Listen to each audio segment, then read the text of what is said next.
Visit Malaysia 2026 இயக்கத்தின் முதல் மாதத்தில் சுற்றுலா பயணிகளிடம் நட்பற்ற அணுகுமுறை குறித்த புகார்கள் எழுந்ததை தொடர்ந்து சுற்றுலா, கலை மற்றும் கலாச்சார அமைச்சர் டத்தோஸ்ரீ தியாங் கிங் சிங் மலேசியர்கள் அனைவரும் மேலும் அன்பும் மரியாதையும் காட்ட வேண்டுமென வலியுறுத்தினார்.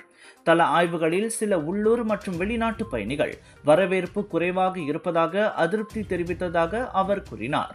சந்தைகள், ரயில் நிலையங்கள் போன்ற இடங்களுக்கு செல்வதற்கு வெளிநாட்டு பயணிகள் வழி கேட்டபோது பொதுமக்கள் மற்றும் சில அரசு ஊழியர்கள் கடுமையாக பேசியதாகவும், சில பேருந்து ஓட்டுநர்கள் இலக்கு குறித்து கேட்டவர்களை திட்டியதாகவும் குற்றச்சாட்டுகள் உள்ளன என்றார். கேல் சென்ட்ரலில் மஸ்ரா மலேசியா கேம்பெயின் தொடக்க நிகழ்வில் பேசிய அவர், நாட்டின் நல்ல பெயரை காக்க அனைவரும் பொறுப்புடன் நடந்து கொள்ள வேண்டும் என தெரிவித்தார்.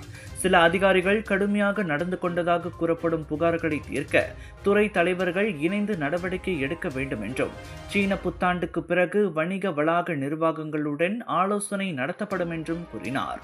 ஜனவரி 6ஆம் தேதி பிரதமர் டத்தோஸ்ரீ அன்வார் இப்ராஹிம் தொடங்கிய VM 2026 திட்டம் 47 மில்லியன் சுற்றுலா பயணிகளை இலக்காக கொண்டு மலேசியாவை உலக தரத்திலான சுற்றுலா மையமாக உருவாக்கும் நோக்கில் செயல்படுத்தப்படுகிறது.